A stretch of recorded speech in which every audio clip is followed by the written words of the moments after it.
మన తెలుగు సంస్కృతి ఛానల్కి స్వాగతం. ఈరోజు మనం ఈ వీడియోలో 10వ తరగతికి సంబంధించిన 7వ పాఠం చేజారిన బాల్యం అనే పాఠ్యాంశం గురించి తెలుసుకుందాం. 9 నెలలు పైగా నులివెచ్చని తల్లి గర్భంలో ఉండి తరువాత ఈ విశాల ప్రపంచంలోనికి అడుగుపెట్టి బాల్య దశలోకి ప్రవేశిస్తాం. నిజంగా బాల్యం అనేది ఓ అద్భుతమైన వరం. ఎంతటి వారికైనా ఓ మధుర జ్ఞాపకాల సంబరం. కానీ చిత్రం ఏమిటంటే ఆ బాల్యం అతి కొద్ది కాలంలోనే చేజారిపోతుంది. బాల్యం నుంచి కౌమార దశలోకి అడుగిడక తప్పదు. ఇంకా పాఠంలోకి వచ్చేద్దామా? చేజారిన బాల్యం అంటే చేజారిపోవటం అంటే ఏమిటి?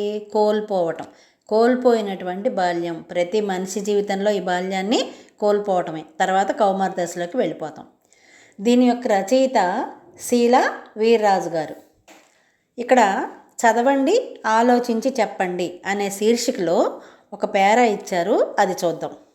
ప్రతి శిశువు కొన్ని సహజ వారసత్వ లక్షణాలతో ఒక నిర్దిష్ట సాంఘిక, ఆర్థిక, భావావేశ వాతావరణంలో జన్మిస్తాడు.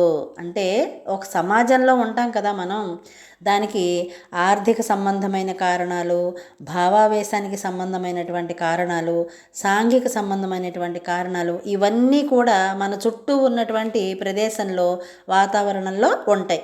అలాంటి సంఘంలో, అలాంటి వాతావరణంలో మనం జన్మిస్తాం. ఆ పైన అధికారిక శక్తులు, సంస్థలు అతన్ని తమకి అనుగుణంగా తయారు చేసుకుంటాయి. చూడండి, జన్మించటం అయితే మనం జన్మిస్తాం, కానీ మనం జన్మించిన తరువాత మనకి తెలియకుండానే, మన ప్రమేయం లేకుండానే కొన్ని జరిగిపోతూ ఉంటాయి. నేను నా తండ్రి నుంచి నిజాయితీని, ఆత్మ క్రమశిక్షణని అందిపుచ్చుకున్నాను. ఆయన తన తండ్రి నుంచి నిజాయితీని, ఆత్మ క్రమశిక్షణ అంటే స్వీయ క్రమశిక్షణ, తనకి తానే క్రమశిక్షణగా ఉండటం అనేదాన్ని ఆత్మ క్రమశిక్షణ అని అంటాం. ఆ రెండిటిని అందిపుచ్చుకున్నారు అంటే వారసత్వంగా తీసుకున్నారు. వాళ్ళ తండ్రి దగ్గర నుంచి ఆ మంచి లక్షణాలు ఈయనకి వచ్చినాయట. మా అమ్మ నుంచి మంచితనంలో నమ్మకాన్ని, సానుభూతిని అందుకున్నాను. వాళ్ళ అమ్మగారి దగ్గర నుంచి మంచితనంలో నమ్మకాన్ని, సానుభూతిని అందుకున్నారట. అంటే తల్లి పోలికలు వచ్చినాయి అంటారు చూసారా, ఈ 2 లక్షణాలు తల్లి దగ్గర నుంచి, నిజాయితీ, ఆత్మ క్రమశిక్షణ ఏమో తండ్రి దగ్గర నుంచి ఈయనకి వచ్చినాయట. నాతో పాటే నా 3 సోదరులు, నా సోదరీను. 3 సోదరులు, ఒక సోదరి ఈయనకి ఉన్నారు. కానీ జలాలుద్దీన్, షంషుద్దీన్లతో నేను గడిపిన సమయమే నా బాల్యంలోని అద్వితీయతకు, నా తదనంతర జీవితంలోని మార్పుకి కారణం అనాలి. ఇక్కడ చూడండి, వాళ్ళ స్నేహితులైనటువంటి జలాలుద్దీన్ మరియు షంషుద్దీన్లు, వీళ్ళిద్దరితో గడిపినటువంటి సమయమే ఈయన బాల్యంలో అద్వితీయత అంటే ఏంటి? ఈయనతో సమానమైన వాళ్ళు ఇంకొకరు లేరు అని అర్థం అన్నమాట. అంత గొప్పగా ఉండడం. నా తదనంతర జీవితంలోని మార్పు, ఆయన పుట్టినప్పటికంటే తదనంతరం, తర్వాత కాలంలో వచ్చినటువంటి మార్పులకి కారణం అని చెప్పాలి అంటున్నారు. జలాలుద్దీన్లో, షంషుద్దీన్లో కనవచ్చినటువంటి సహజాత ప్రజ్ఞ అంటే ఏంటి? కొన్ని మంచి లక్షణాలు పుట్టుకతో వస్తాయి. అలాంటి దాన్ని సహజాత ప్రజ్ఞ అని అంటారు. దీన్ని ఏ పాఠశాలల్లోనూ, ఏ తర్ఫీదు వల్ల పొందలేని వివేకం. ప్రజ్ఞ అంటే ఏంటి? అసాధారణమైనటువంటి తెలివితేటల్ని ప్రజ్ఞ అంటాం. ఇక్కడ ఈ తెలివితేటల్ని ఏ పాఠశాలల్లో కూడా ఏ తర్ఫీదు వల్ల, తర్ఫీదు అంటే ఏమిటి? శిక్షణనివ్వటం, నేర్పటం అన్నమాట. ఇలాంటివి నేర్పరు కదా. పాఠాలంటే చెప్తారు, కానీ తెలివితేటల్ని ఇలా నువ్వు నేర్చుకో అని చెప్పి ఏ పాఠశాలలో కూడా ఎవరు శిక్షణని ఇవ్వరు. అది భాషకి అతీతంగా ప్రపంచం పట్ల స్పందించగల నేర్పు. ప్రపంచం పట్ల మనం స్పందించగలగాలి. ఇప్పుడు చూడండి, రోడ్డు మీద గబుక్కుని ఎవరైనా పడిపోయారు అనుకోండి, వెంటనే స్పందించిన వాళ్ళు ఏం చేస్తారు? అరే పడిపోయాడు అని చెప్పి గబుక్కుని వెళ్ళి లేవతీస్తారు. అదే స్పందించిన వాళ్ళు ఏం చేస్తారు? మనకెందుకులే అని చెప్పి ముందుకి వెళ్ళిపోతారు. అలా ప్రపంచం పట్ల ఎవరైతే స్పందించగల నేర్పుని కలిగి ఉంటారో ఆ సహజాత ప్రజ్ఞ అనేది వాళ్ళకి ఎక్కువగా ఉంటుంది. అనంతర కాలంలో నా జీవితంలో ప్రకటితమైనటువంటి సృజనాత్మకతకి నా బాల్యం వారి సాహచర్యంలో గడవడమే కారణమని నిస్సంకోచంగా చెప్పగలను. అనంతర కాలం అంటే తర్వాత పెరిగి పెద్దయిన తర్వాత నా జీవితంలో, ఇక్కడ ఒక అబ్దుల్ కలాం గారు చెప్తున్నారు ఇది, నా జీవితంలో అంటే కలాం గారి జీవితంలో ప్రకటితమైనటువంటి సృజనాత్మకత అంటే ఏమిటి, ఇక్కడ ప్రతిదానికి అందరూ ఆలోచించేలాగా కాకుండా దానికి భిన్నంగా కొత్తదనంగా ఆలోచించటం, దాన్నే సృజనాత్మకత అంటారు. దాన్నే ఇంగ్లీష్లో క్రియేటివిటీ అంటారు కదా, అది. ఈయన బాల్యం వారి సాహచర్యంలో గడవటమే దానికి కారణం అని చెప్పి నిస్సంకోచంగా, అంటే ఎలాంటి సంకోచం లేదా సందేహం లేకుండా నేను చెప్పగలను అని కలాం గారు ఇది ఎక్కడ రాసుకున్నారు, ఒక విజేత ఆత్మకథ, దీన్నే ఇంగ్లీష్లో వింగ్స్ ఆఫ్ ఫైర్ అనే పుస్తకంలో రచించుకున్నారు. అది ఆయన యొక్క ఆత్మకథ అనమాట, అబ్దుల్ కలాం గారి యొక్క ఆత్మకథ. ఈ పుస్తకాన్ని రచించింది ఎవరు, ఏపీజే అబ్దుల్ కలాం గారు, అరుణ్ తివారీ గారు కలిసి ఈ పుస్తకాన్ని రచించారు. 180 పేజీల ఈ పుస్తకం 1999 సంవత్సరంలో ప్రచురించబడింది. మనకి ఈయన కలాం గారు రాష్ట్రపతిగా పనిచేశారు కదా భారతదేశానికి. 2002 నుండి 2007 వరకు భారతదేశానికి రాష్ట్రపతిగా వ్యవహరించినటువంటి అబ్దుల్ కలాం గారి ఆత్మకథ నుండి ఈ పేరాను స్వీకరించడం జరిగింది. ఇక్కడ కొన్ని ప్రశ్నలు ఉన్నాయి కదా, ఇప్పుడు వాటికి సమాధానాలు తెలుసుకుందామా. అబ్దుల్ కలాం తండ్రి నుంచి అందిపుచ్చుకున్నది ఏమిటి? పేరాలో గమనించండి. తండ్రి నుంచి నిజాయితీ, ఆత్మ క్రమశిక్షణ అనే 2 మంచి లక్షణాలని అందిపుచ్చుకున్నాను అని చెప్పి ఆయన చెప్పారు కదా, కాబట్టి నిజాయితీ, ఆత్మ క్రమశిక్షణ అనేది జవాబు. రెండో ప్రశ్న, అబ్దుల్ కలాం బాల్యంలో తల్లి నుంచి అందుకున్నది ఏమిటి? తల్లి నుంచి ఏమందుకున్నారు ఈయన? మంచితనం పట్ల నమ్మకం, సానుభూతి అనే 2 గొప్ప విలువలను ఈయన నేర్చుకున్నారు. మూడో ప్రశ్న, కలాం బాల్యంలో ఎవరితో గడిపిన సమయం తన జీవితంలోని మార్పుకి కారణమని కలాం పేర్కొన్నారు? ఎవరు వాళ్ళ స్నేహితులు ఉన్నారు కదా, జలాలుద్దీన్ మరియు షంషుద్దీన్, వాళ్ళిద్దరితో గడిపినటువంటి సమయం తన జీవితంలోని మార్పుకి కారణమని కలాం గారు పేర్కొన్నారు. ఇప్పుడు ఈ పాఠం యొక్క ఉద్దేశం చూద్దాం. బాల్య దశలో వివిధ ఆసక్తులకు, అంతర్గత నైపుణ్యాలకు తగినట్లుగా సాధన చేస్తే మహోన్నత వ్యక్తిగా ఎదగవచ్చని తెలియజేయటమే ఈ పాఠం యొక్క ఉద్దేశం. అంటే మహోన్నత వ్యక్తి అంటే ఏమిటి? విశ్వాసాలు, అభిరుచులు, గుణగణాలు, నడవడిక, వ్యక్తిత్వాలు వీటన్నింటినీ మంచి సక్రమమైనటువంటి మార్గంలో నడిపితే అదే మహోన్నత వ్యక్తిత్వం అవుతుంది. ఇలా బాల్యంలోనే చక్కగా మంచి పునాదులు వేసుకుని ఉన్నతమైనటువంటి వ్యక్తిగా, మహోన్నతమైనటువంటి వ్యక్తిగా ఎదగవచ్చు అని తెలియచేయటమే ఈ పాఠం యొక్క ఉద్దేశం. ఇప్పుడు రచయిత పరిచయం గురించి తెలుసుకుందాం. రచయిత శీలా వీర్రాజు గారు. ఈయన రాజమండ్రిలో 22/4/1939 సంవత్సరంలో జన్మించారు. వీరి తల్లిదండ్రుల పేర్లు వీరభద్రమ్మ, సూర్యనారాయణ గారులు. ఆయన రచయితగా, చిత్రకారుడిగా తనదైనటువంటి ముద్ర వేశారు. సమాధి, మబ్బుతెరలు, రంగుటద్దాలు, ఊరు వీడ్కోలు చెప్పింది, మనసులో కుంచె మొదలైనటువంటి కథా సంపుటాలని రచించారు. కొడిగట్టిన సూర్యుడు, కిటికీ కన్ను, ఎర్రడబ్బా రైలు, పడుగు పేకల మధ్య జీవితం మొదలైనటువంటి కవితా సంపుటాలను కూడా రచించారు. ఇవే కాకుండా మైనా, కరుణించని దేవత, వెలుగు రేఖలు అనేటటువంటి నవలను కూడా రాశారు. వీరు శీలావిగా పరిచితులు. శీలావి అంటే శీల అనేది ఆయన ఇంటి పేరు, వి అంటే వీర్రాజు అని అర్థం. దాన్ని సంక్షిప్తంగా శీలావి అని పరిచయం చేసుకున్నారు. 1969లో మైనా అనే నవలకి ఆంధ్రప్రదేశ్ యొక్క సాహిత్య అకాడమీ పురస్కారం కూడా లభించింది. ఈ పాఠ్యాంశం శీలా వీర్రాజు గారి యొక్క వ్యాస సంపుటి కళానికి ఇటు అటు అనే దాని నుండి స్వీకరించబడింది. తర్వాత ప్రక్రియ వ్యాసం. ఈ పాఠం వ్యాస ప్రక్రియలో ఉంది. ఇంకొక చిన్న విషయం ఏమిటంటే, ఈ ప్రక్రియలన్నీ తెలుగు సాహిత్య ప్రక్రియలు అని చెప్పి ఒక వీడియో తయారు చేయటం జరిగింది. మొత్తం ప్రక్రియలు ఎన్ని ఉన్నాయో దాంట్లో చూడండి, ఒకసారి మీకు ఒక అవగాహనకి వస్తారు. తర్వాత ఏదైనా ఒక విషయాన్ని తీసుకొని దాని పూర్వాపరాలను చర్చిస్తూ విశ్లేషణాత్మకంగా విస్తరించి రాసేదాన్ని వ్యాసం అంటారు. ఏదైనా ఒక విషయాన్ని తీసుకుని దాన్ని వివరించి విశ్లేషణాత్మకంగా అంటే విశ్లేషిస్తూ వివరంగా సవివరంగా చెప్తే దాన్ని వ్యాసం అంటారనమాట. దీనిలో 3 భాగాలు ఉంటాయి. ఏమిటవి? ఉపోద్ఘాతం, విషయ విస్తరణ లేదా విషయ వివరణ, మూడవది ముగింపు. ఈ 3 ప్రధానాంగాలుగా ఉంటాయి వ్యాసంలో. వ్యాసంలోని విషయాన్ని బట్టి చారిత్రక, రాజకీయ, సాంస్కృతిక, శాస్త్ర, వైజ్ఞానిక, సాహిత్య, తాత్విక, ఆధ్యాత్మిక వ్యాసాలుగా వీటిని విభజించుకోవచ్చు. ఇందులో అనుభవానికి సంబంధించినటువంటి ఆత్మకథాత్మక వ్యాసాలు కూడా ఉండవచ్చు. ఇప్పుడు మనం చెప్పుకోబోయే పాఠ్యాంశం ఆత్మకథా వ్యాసానికి సంబంధించింది.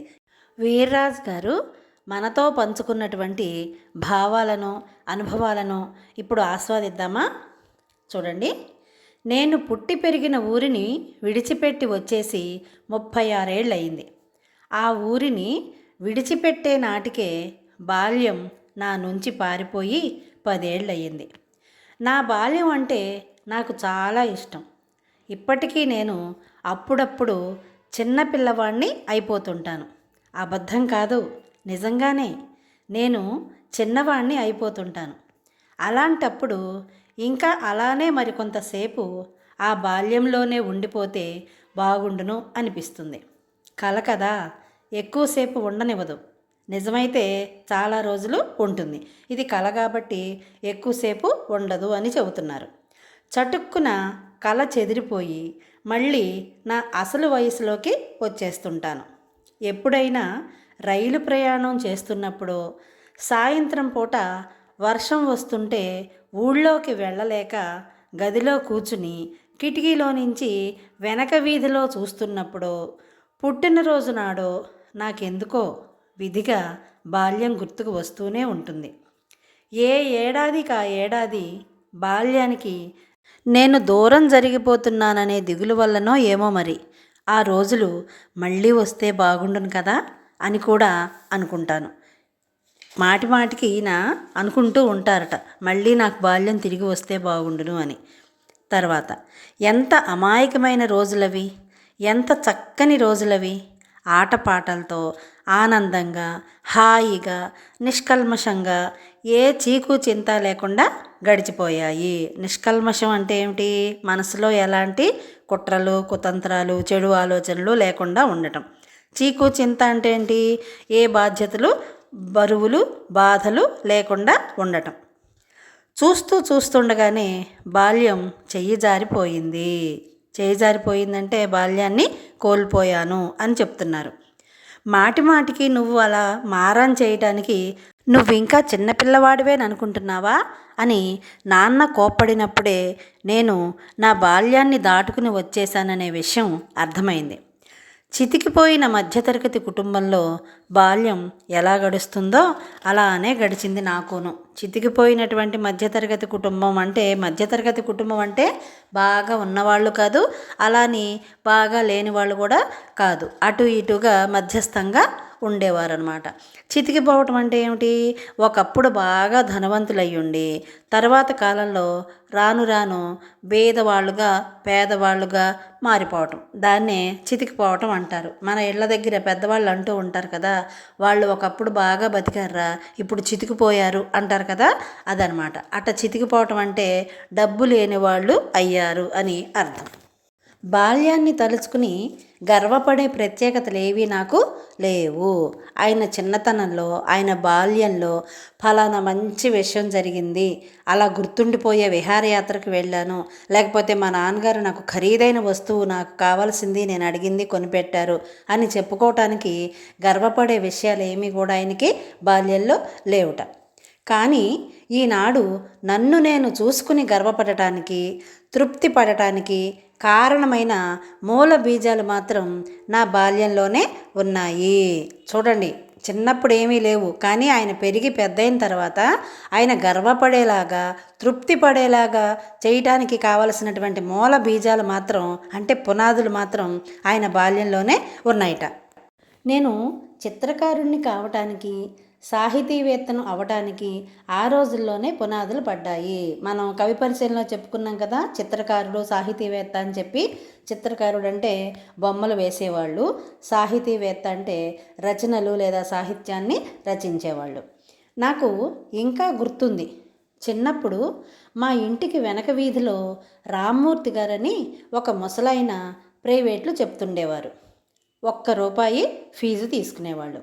అక్కడ ట్యూషన్కి వచ్చేవాళ్ళు సుమారుగా 20 మంది పిల్లలు ఉండేవారు. వాళ్ళల్లో నేను ఒకడిని. నాది ఎలిమెంటరీ స్కూలు చదువు. ఎలిమెంటరీ స్కూలు చదువు అంటే ఏమిటి? ప్రాథమిక విద్య 1 నుంచి 5వ తరగతి వరకు ఉండేది. ఈయన బడి నుంచి రాగానే ప్రైవేటుకి వెళ్ళేవాడిని. ఆయన చెప్తున్నారు, వీర్రాజు గారు బడి నుంచి రాగానే ఆయన ప్రైవేట్కి వెళ్ళేవారట. రాత్రి చీకటి పడే వరకు స్కూల్ పుస్తకాల పాఠాలే కాకుండా ఇతర విషయాలు కూడా చెప్తుండేవారు. ఎక్కడ? ప్రైవేట్లో. ఎవరు? రామ్మూర్తి మాస్టారు. పెద్ద బాల శిక్ష చదివించేవారు. పూర్వకాలం ప్రతి ఒక్కళ్ళ ఇంట్లో పెద్ద బాల శిక్ష అనే పుస్తకం ఉండేది. అది చదివితే చాలు, అన్ని విషయాలకి సంబంధించిన జ్ఞానం మనకి కలిగేది. దాంట్లో ఉన్నటువంటి నీతి శతకాల్లో పద్యాలు కూడా బట్టి పట్టించేవారు, ఎక్కాలు వల్లె వేయించేవారు. అంటే ఏమిటి? మాటి మాటికి మర్చిపోకుండా చదివించడం అన్నమాట. ఇవే కాకుండా జంతువుల కథలు చెప్పేవాళ్ళు. బహుశా పంచతంత్ర కథలు కావచ్చు, అవి చెప్పేవారు. ఈ పంచతంత్ర కథలు మనకి ఎక్కడి నుంచి వచ్చినాయి? చెన్నై సూరి గారు రచించినటువంటి పంచతంత్ర కథలు అన్నమాట.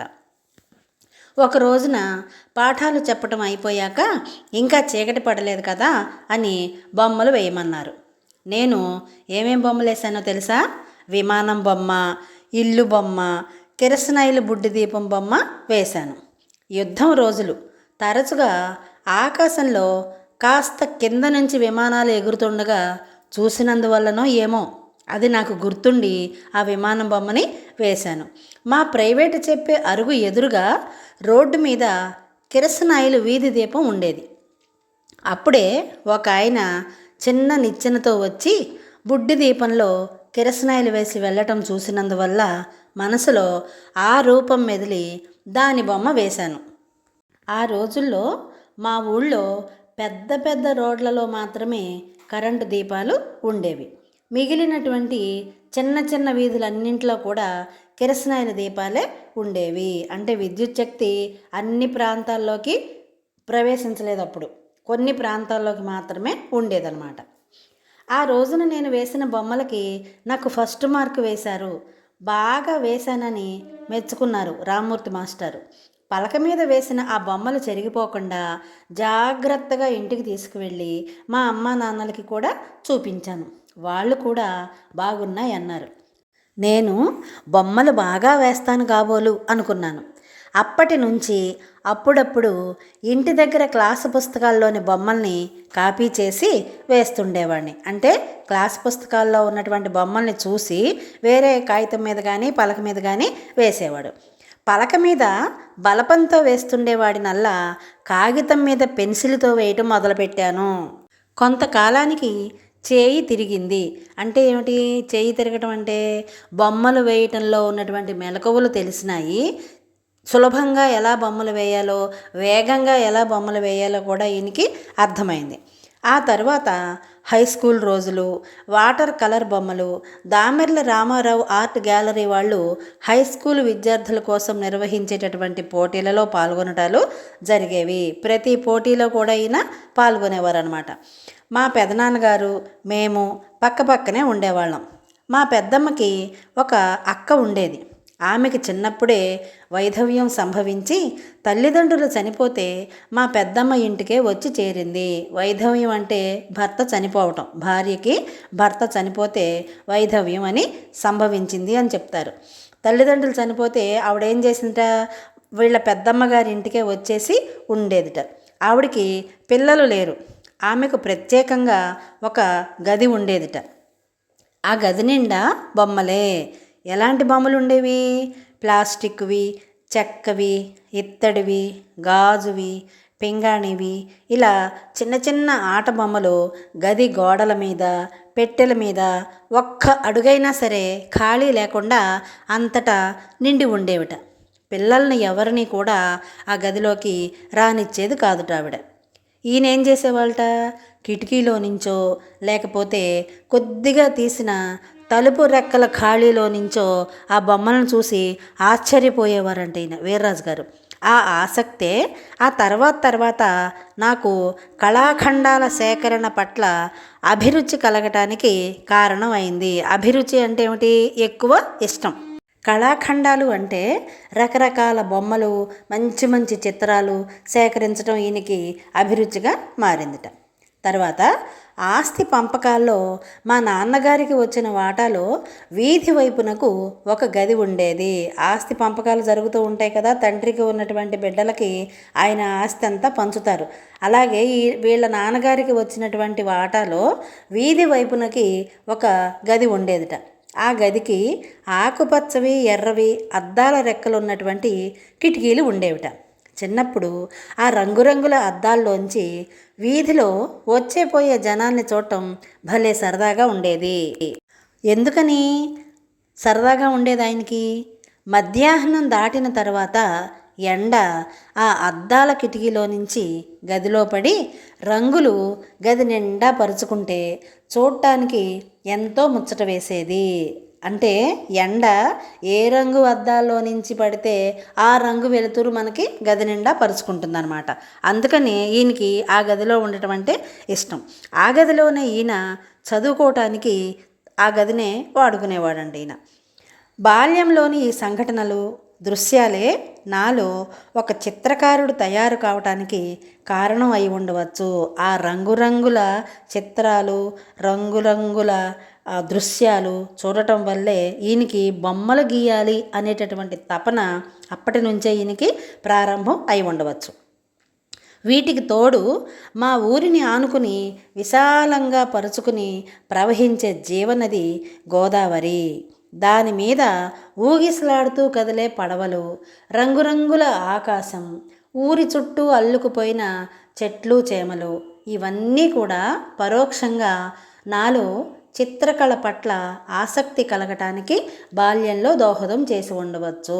పరోక్షంగా అంటే మనకి ఎదురుగుండా కనపడితే దాన్ని ప్రత్యక్షంగా అంటాం. మనకి కనపడకుండా, మన ప్రమేయం లేకుండా, మనకి తెలియకుండా ఒకవేళ ఏవైనా మనకి మంచి జరిగితే దాన్ని పరోక్షంగా అని అంటారు. ఇక్కడ దోహదం చేసి ఉండవచ్చు అంటే కారణం అయి ఉండవచ్చు. ఈయన చిత్రకళ పట్ల ఆసక్తి కలగటానికి ఇవన్నీ కూడా ఆయనకి కారణం అయ్యాయి అని చెబుతున్నారు. ఏవి? గోదావరి నది, దాని మీద ఊగిసలాడుతూ కదిలే పడవలు, రంగురంగుల ఆకాశం, ఊరి చుట్టూ అల్లుకుపోయినటువంటి ఈ చెట్లు చేమలు, ఇవన్నీ కూడా చిత్రకళ పట్ల ఆయనకి ఆసక్తి కలిగించాయి అని వీర్రాజు గారు చెప్తున్నారు. ఇక్కడ 78వ పేజీలో 2 ప్రశ్నలు ఇచ్చారు కదా, అవేంటో చూద్దాం ఇప్పుడు. ఆ రోజులు మళ్ళీ వస్తే బాగుండు కదా అని రచయిత ఎందుకు అనుకున్నాడు?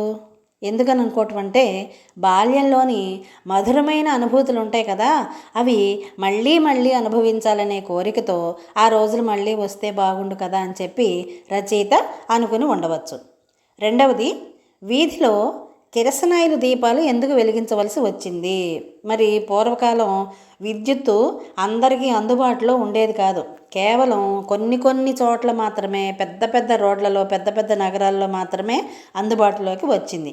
అందుకోసమని చిన్న చిన్న వీధులలో వెలుతురు కోసం ఈ కిరసనాయిల దీపాలని వెలిగించేవారు. సాహిత్యానికి సంబంధించి కూడా నాలో బాల్యంలోనే బీజాలు పడ్డాయి. బీజం అంటే విత్తనం అనమాట. అంటే ఇక్కడ రచనలు చేయాలి అనే దానికి సంబంధించి కూడా ఈయనకి పునాదులు బాల్యంలోనే పడ్డాయట. మిషనరీ స్కూల్లో 6వ తరగతో 7వ తరగతో చదువుకుంటున్న రోజులవి. మా ఇంటి దగ్గరే ఉండే ప్రకాశ్రావు, అప్పారావు అనే బాల్యమిత్రులు పిల్లల కోసం నెల నెల ఒక చేతివ్రాత పత్రిక తీసుకువద్దాం అన్నారు. చేతివ్రాత పత్రిక అంటే చేతితో రాసేటటువంటి అచ్చు కాకుండా, అచ్చు వేయించినది కాకుండా, ముద్రించినది కాకుండా చేత్తో దస్తూరితో రాసేటటువంటి ఒక పత్రికను తీసుకువద్దాం అన్నారట. చందమామ, బాల, పాపాయి అనే పత్రికలు చదివి అందులో లాంటి రచనలను అటు ఇటు మార్చి కొత్తది తయారు చేసే పని ప్రకాశ్రావుది, నాది, మా ఇద్దరిది ఆ పని. అప్పారావు దస్తూరి ముత్యాల కోవలాగా ఉంటుంది, అంటే ముత్యాలు పేర్చినట్లుగా ఉండేదట అప్పారావు అనే ఆయన దస్తూరి చేతివ్రాత. అందుకని వాటిని చందమామ పత్రిక సైజు కాగితాల మీద అందంగా రాసే పని అతనిది. అతను అంటే ఇక్కడ ఎవరు? అప్పారావు. లోపల అక్కడక్కడ అంటే సందర్భం వచ్చినప్పుడల్లా చిన్న చిన్న బొమ్మలు వేసి, అట్ట మీద బొమ్మ రంగుల్లో వేసి పుస్తకంగా కుట్టి గోదావరి ఒడ్డున ఉన్నటువంటి రామకృష్ణ మిషన్ వారి రీడింగ్ రూమ్లో పెట్టేవాళ్ళం. కొన్ని నెలలు అలా చేయగలిగాం. మేము ముగ్గురం కలిసి అలా అందించాం. అందుకోసం మా ఊళ్ళోని పిచ్చి పుల్లయ్య కొట్లో అర్ధణాకి, అణాకి పాతవి పిల్లల పత్రికలు కొని తెచ్చి చదవవలసి వచ్చేది. ఇవన్నీ తయారు చేయాలంటే ముందు వాళ్ళు పుస్తకాలు కొనుక్కుని తెచ్చుకుని చదివి అప్పుడు వీళ్ళు తయారు చేసేవాళ్ళు అనమాట. బాల్యంలో నాకు సాహిత్యాభిరుచికి అది తొలిమెట్టు. సాహిత్యాభిరుచి చిన్నతనంలో నాకు సాహిత్యం పట్ల ఇష్టం పెరగటానికి అదే మొదటి మెట్టు. 5వ 6వ సంచికలతో మా ప్రయత్నం ఆగిపోయినా, అంటే 5-6 సంచికల వరకు వాళ్ళు చేయగలిగారు. ఆ తర్వాత పుస్తకాలు చదివే లక్షణం కొనసాగుతూ వచ్చింది. తర్వాత ఏమైంది? వీళ్ళు చేయటం మానేసేసి పుస్తకాలు చదవటాన్నే కొనసాగించారు. మా ఇంట్లో పుస్తకాలు కొనే అలవాటు లేదు.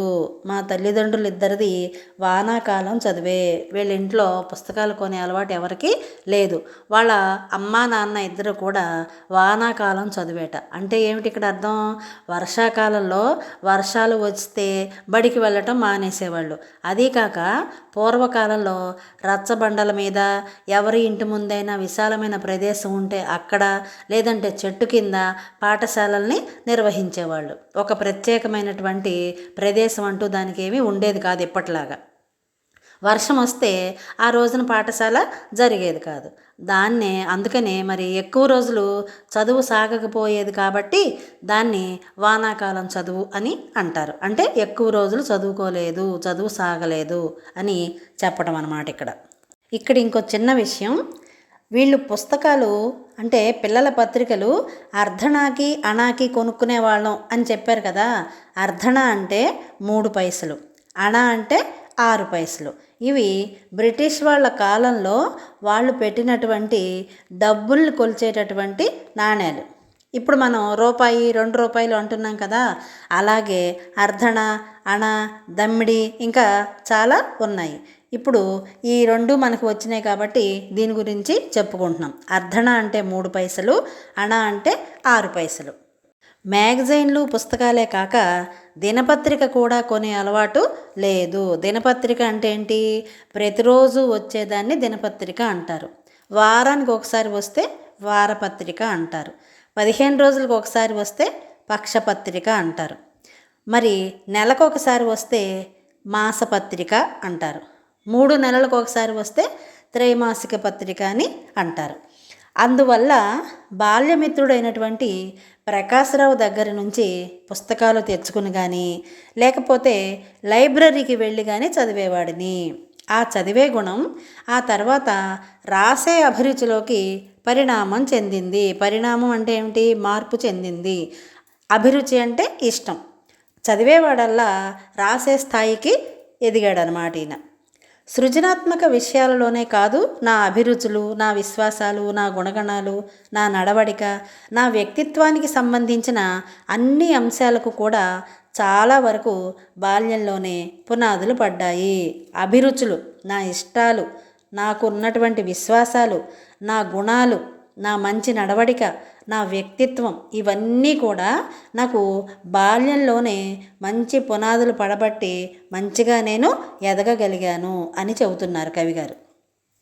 నాకే కాదు, చాలామందికి బాల్యంలోనే మూలాలు దొరుకుతాయి. కాలంతో పాటు అవి 4 వైపులకు విస్తరించుకొని వికాసం పొందుతూ మనిషి చుట్టూ అల్లుకుపోయి అతనికి ఒక వ్యక్తిత్వాన్ని, సృజనాత్మక శక్తి సామర్థ్యాలని ఇస్తాయి. మనిషి చుట్టూరా అల్లుకుపోతాయట ఇవన్నీ కూడా. అల్లుకుని అతనికి ఒక వ్యక్తిత్వం అంటే ఏమిటి?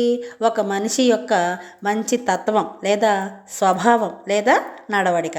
ఫలానా మనిషి మంచి వ్యక్తిత్వం కలిగినటువంటి వాడు అని చెప్పుకున్నాం అనుకోండి, అంటే ఏంటి? అతని ప్రవర్తన, అతని నడవడిక, అతని తత్వం, అతని స్వభావం మంచివి అని చెప్పటం.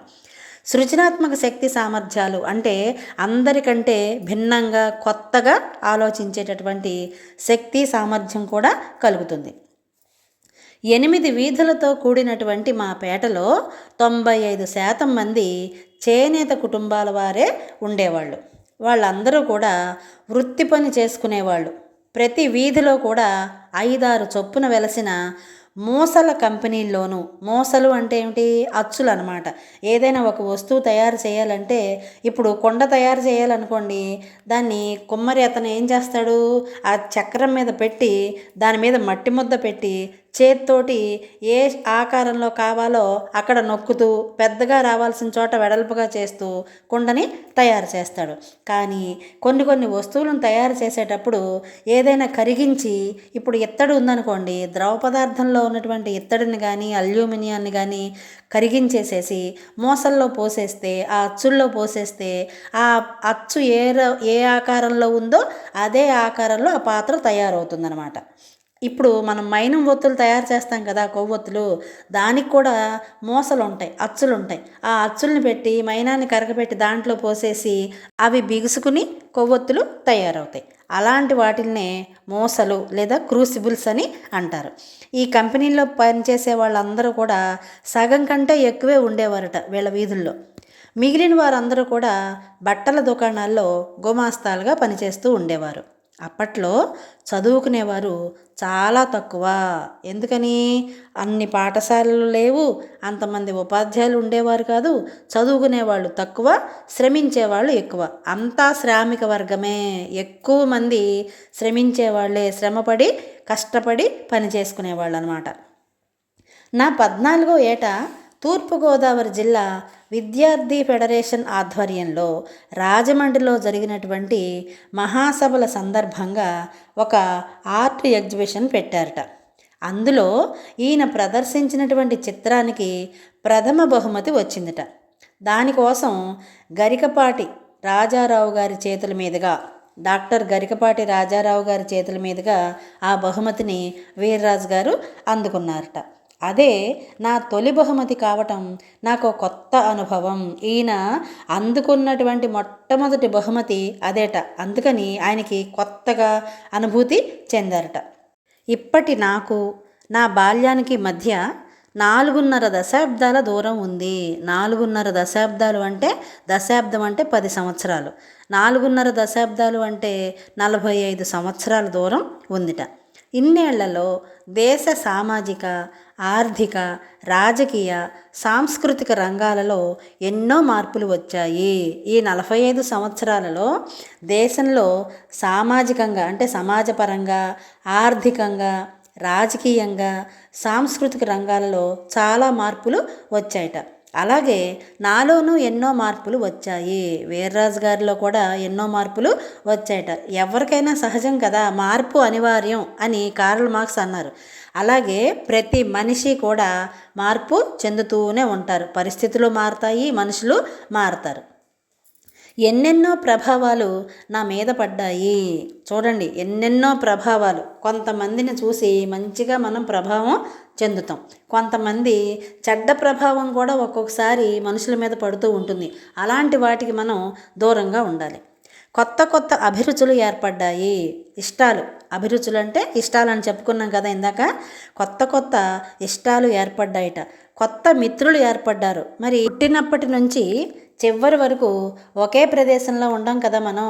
పనుల రీత్యా కానీ, ఉద్యోగ రీత్యా కానీ, లేకపోతే ఏవో కొన్ని కారణాల వల్ల ఒక చోట నుంచి ఇంకొక ప్రదేశానికి వెడుతూ ఉంటాం.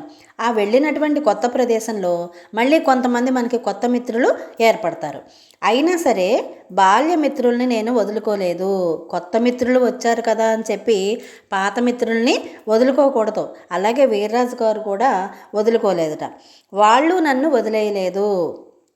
ఈయన వాళ్ళని వదులుకోలేదు, వాళ్ళు కూడా ఈయన్ని వదులుకోలేదు. నా మటుకు నాకు బాల్యంలో పెనవేసుకున్న స్నేహాలే ఇప్పటికీ, బాల్యంలో ఏవైతే ఉన్నాయో అవే స్నేహాలు నాకు ఇప్పటి వరకు కూడా ఉన్నాయి అని వీర్రాజు గారు చెప్తున్నారు. 79వ పేజీలో ఆలోచించండి చెప్పండి అనే శీర్షికలో మొత్తం 5 ప్రశ్నలు ఇచ్చారు. వాటికి జవాబులు చూద్దామా? మీరు బొమ్మలు వేయడానికి, కథలు, కవితలు, పాటలు రాయడానికి ఎప్పుడైనా ప్రయత్నించారా? వాటి గురించి చెప్పండి. ఇప్పుడు పాఠశాలలో వివిధ రకాల దినోత్సవాలలో, వివిధ సందర్భాలలో రకరకాల పోటీలు నిర్వహిస్తూ ఉంటారు. వాటిల్లో ప్రతి ఒక్కళ్ళు ఏదో ఒక దాంట్లో పాల్గొనే ఉంటారు. తర్వాత 2వ ప్రశ్న, వీర్రాజు గారు చదువుకోవటానికి వాడే గది ఎలాంటిది? వీర్రాజు గారు చదువుకోవటానికి ఉపయోగించే గది వీధి వైపు ఉండేదని, ఆ గది కిటికీ రెక్కలకు ఆకుపచ్చ, ఎర్రని రంగుల అద్దాలు అమర్చబడి ఉన్నాయని ఆయన చెప్పారు కదా మనకి. ఆ కిటికీ అద్దాల గుండా సూర్యరశ్మి వచ్చి గది నిండా రంగురంగుల వెలుగులు పరిచేసి ఎంతో అందంగా ముచ్చటగా ఉండేది అని మనకి పాఠంలో ఆయన చెప్పారు. అలాగే అందుకని ఆ గది ఆయనకి చాలా ఇష్టం. ఆ గది ఎంతో అందంగా ముచ్చటగా ఉండేదిట. తర్వాత ప్రశ్న, బాల్యమిత్రులను ఎందుకు వదులుకోలేము? చూడండి, బాల్యమిత్రులు అంటే మన బాల్యంలో మనకి ఎవరైతే మిత్రులుగా ఉంటారో వాళ్ళని బాల్యమిత్రులు అని అంటారు. జీవితంలో ఎక్కడైనా సరే బాల్యమిత్రులు కలిస్తే గడిచిపోయినటువంటి బాల్యాన్ని గుర్తు చేసుకుని అప్పటి అనుభవాలని, నిష్కల్మషమైన చూపులు, స్వచ్ఛమైన మనస్సు, ఆత్మీయత, అభిమానం ఇవన్నీ మనకి గుర్తుకొస్తాయి. అందుకనే మనం బాల్యమిత్రులని ఎప్పటికీ కూడా వదులుకోకూడదు, వదులుకోలేము కూడా. తర్వాత ప్రశ్న, స్నేహం కలకాలం నిలబడాలంటే ఏం చేయాలి? అంటే కొంతమంది స్నేహం చేస్తారు, కొన్ని రోజులు, 1 సంవత్సరం 2 సంవత్సరాలు స్నేహం చేసి తర్వాత ఎవరిదారి వాళ్ళది అన్నట్లుగా విడిపోతారు. అలా కాకుండా జీవితాంతం స్నేహంగా ఉండాలంటే ఏం చేయాలి? ఒకరి లోపాలను ఒకరు క్షమించుకోవటంతో పాటు సరిదిద్దుకోవటానికి సహాయం చేసుకోవాలి. ఎవరైనా కష్టంలో ఉన్నప్పుడు ఆదుకుని అండగా నిలబడాలి. అభిప్రాయ భేదాలు ఏమైనా వస్తే వాటిని వంకగా పెట్టుకుని విడిపోకుండా కలకాలం నిలబెట్టుకునేలాగా ఉండాలి. అప్పుడే స్నేహం చివరి వరకు కలకాలం నిలబడుతుంది. తర్వాత, వానాకాలం చదువు అంటే మీకేమీ అర్థమైంది? మనం చెప్పుకున్నాం, అక్కడే విడమర్చి చెప్పుకున్నాం కదా. వానాకాలంలో వర్షాలు వచ్చినప్పుడు రోడ్లన్నీ దెబ్బతిని బాగుండక, బడుల కొరత వలన, అలాగే మంచి మంచి సౌకర్యాలు లేక బడుల్లో తరగతులు సరిగ్గా జరగవు. అందువల్ల సరిగ్గా చదువు కూడా రాదు. పాఠశాల సరిగ్గా జరగక చదువు కూడా సరిగ్గా రాదు. కాబట్టి అలాంటి సందర్భంలోనే వానాకాలం చదువు అని అంటారు. ఇంకా ఏమాత్రం సడలిపోకుండా అలాగే కొనసాగుతూ వస్తున్నాయనిపిస్తుంది. ఈయన స్నేహాలు అంటే చిన్నప్పటి స్నేహాలు సడలిపోకుండా, అంటే పట్టు జారిపోకుండా ఇప్పటి వరకు కూడా అలాగే కొనసాగుతున్నాయట ఆయన స్నేహాలు. స్నేహం కోసమే చేయటం ఒక్క బాల్యంలోనే ఉంటుందని నేను అనుకుంటూ ఉంటాను. ఇది 100% నిజం. ఎందుకని? పెద్దవుతున్న కొద్దీ మనిషిలో స్వార్థాలు పెరిగిపోతాయి. ఎవరితోనన్నా స్నేహం చేస్తుంటే దాని వెనకాల ఏదో వీళ్ళకి లాభం చేకూరితేనే ఆ స్నేహం చేస్తూ ఉంటారు కొంతమంది, అందరూ కాదు కొంతమంది. కానీ బాల్యంలో మాత్రం అలా కాదు. ఎందుకని? ఇద్దరు కూడా చిన్న వయసులో ఉంటారు. మనసుల్లో ఎలాంటి కుట్రలు, కుతంత్రాలు, కాలుష్యం ఇవేమీ ఉండవు. స్వచ్ఛమైన మనసుతోటి స్వచ్ఛమైనటువంటి స్నేహాన్ని చేసేది ఒక్క బాల్య దశలో మాత్రమే. అదే వీర్రాజు గారు చెప్తున్నారు. ఎంతో ఆత్మీయంగా సన్నిహితంగా కలిసిమెలిసి ఉన్న చిన్ననాటి మిత్రులు నలుగురిలో ఒకరిని కాలం కాటేసింది. చూడండి, ఎంతో ఆత్మీయంగా ఉన్నటువంటి కలిసిమెలిసి చాలా దగ్గరగా తిరిగినటువంటి చిన్ననాటి మిత్రులు నలుగురిలో ఒకరిని కాలం కాటేసింది. అంటే కాలం కాటేయటం అంటే ఏమిటి? కాలధర్మం చెందారు, మరణించారు అని అర్థం. వీళ్ళు మొత్తం నలుగురు ఉండేవారట స్నేహితులు. ఈయనతో పాటు నలుగురు. అయితే ఒకరిని కాలం కాటేసిందంటే ఒకరు చనిపోగా ముగ్గురు మిగిలారు. ఎప్పుడో కానీ మేము కలుసుకోము. ఎప్పుడో అంటే చాలా తక్కువగా కలుసుకుంటాం, అరుదుగా కలుసుకుంటాం అని అర్థం. కానీ కలుసుకున్నప్పుడు మాత్రం మళ్ళీ చిన్నపిల్లలమైపోయి చాలా స్వచ్ఛమైన మనసుతో, నిష్కల్మషమైన చూపులతో, ఆత్మీయతతో, అభిమానంతో ఒకరి హృదయాల్లోకి ఒకరు ఒదిగిపోతాం. వీళ్ళు అసలు కలుసుకోవటమే తక్కువ. ఒకవేళ కలుసుకున్నారనుకోండి, మళ్ళీ చిన్నపిల్లల్లాగా మారిపోయి స్వచ్ఛమైనటువంటి మనసులతోటి, అంటే మనసులో ఎలాంటి కుట్రలు కుతంత్రాలు లేకుండా నిష్కల్మషంగా, ఆత్మీయంగా, అభిమానంగా ఒకరి హృదయాల్లో ఒకరు ఒదిగిపోతారట. ఈ మధ్యకాలంలో ఏర్పడిన అభిప్రాయ భేదాలు కానీ అంతరాలు కానీ మాకు అడ్డుగా నిలవు. ఈ మధ్యకాలంలో వచ్చినటువంటి ఎలాంటి అభిప్రాయ భేదాలు కూడా మాకు అంతరాలు సృష్టించలేదు. ఒకరి లోపాలను ఒకరం తేలిగ్గా క్షమించుకోగలుగుతాం. అవతలవాడి మీద మనకి ప్రేమ ఉన్నప్పుడు వాడు తప్పు చేసినా మనం క్షమించగలుగుతాం. అంటే తప్పును ఒప్పుకోవటం కాదు ఇక్కడ. సరే తెలియక చేసావులే, ఇక నుంచి చేయకు అని చెప్పటం అన్నమాట క్షమించటం అంటే. ఎందుకో కానీ ఆ తర్వాత ఏర్పడిన స్నేహాల్లో ఇది కనిపించడం లేదు.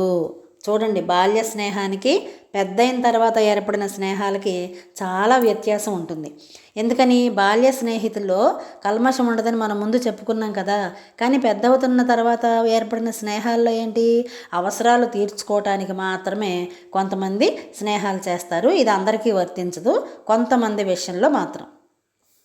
ఒకరికొకరం ఎంత సన్నిహితంగా వచ్చినా, ఒకరికొకరం ఆప్యాయతల్ని ఎంతగా ఇచ్చిపుచ్చుకుంటున్నా, ఒకరి లోపాలు ఒకరికి గోరంతలు కొండంతలుగా అనిపించటము, ఒకరిని ఒకరం తేలిగ్గా క్షమించలేకపోవడము గమనించాను.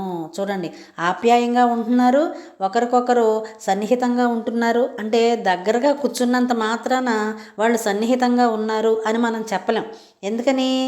పక్కపక్కన కూర్చున్నంత మాత్రాన ఎవరి మనసులో ఉండే ఆలోచనలు వాళ్ళకి ఉంటాయి. ఇక్కడ ఈయన అదే చెప్తున్నారు వీర్రాజు గారు. ఆప్యాయతగా ఉంటున్నాము, సన్నిహితంగా ఉంటున్నాము, కానీ ఎదటి వారిలో ఉన్న లోపాలు మాత్రం చిన్న లోపాలైనా సరే అవి మాకు పెద్దగా కనిపిస్తున్నాయి. ఒకళ్ళ బాల్యమిత్రుల్ని క్షమించినంత తేలిగ్గా ఇప్పుడున్న స్నేహితుల్ని క్షమించలేకపోతున్నాము అనే విషయాన్ని గమనించాను నేను అని చెప్తున్నారు. అందుకే జారిపోయిన బాల్యం ఎలాగూ తిరిగిరాదు కనుక కనీసం బాల్యంలోని ఆ మనసైనా నాకు మళ్ళీ వస్తే ఎంత బాగుండును అనుకుంటూ ఉంటాను. చూడండి, జారిపోయినటువంటి బాల్యం, కోల్పోయినటువంటి బాల్యం మళ్ళీ ఎప్పటికీ మనకి తిరిగిరాదు. కానీ కనీసం బాల్యంలో ఉన్నటువంటి ఆ మనసు, ఆ లేత మనసు మళ్ళీ నాకు తిరిగి వస్తే ఎంత బాగుంటుంది అనుకుంటూ ఉంటాను అని వీర్రాజు గారు ఆయన బాల్యం గురించి మనతో చక్కగా ఆయన అనుభవాన్ని పంచుకున్నారు. మరి మనకి కూడా అంతే కదా, బాల్యం ఎంతో అందమైనటువంటి అద్భుతమైనటువంటి దశ. అలా చిన్ననాటి జ్ఞాపకాలని మర్చిపోకుండా గుండె గదుల్లో పదిలంగా దాచుకుని ఎప్పుడైనా మనకి ఖాళీ ఉన్నప్పుడు వాటిని మళ్ళీ గుర్తుకు చేసుకుంటే మనసుకి ప్రశాంతంగా అనిపిస్తుంది. విన్నారు కదా పాఠం? అర్థమైంది అనుకుంటాను. మరొక వీడియోలో మరొక పాఠంతో మళ్ళీ కలుద్దాం. అంతవరకు చూస్తూనే ఉండండి మన తెలుగు సంస్కృతి ఛానల్. జై హింద్, జై భారత్.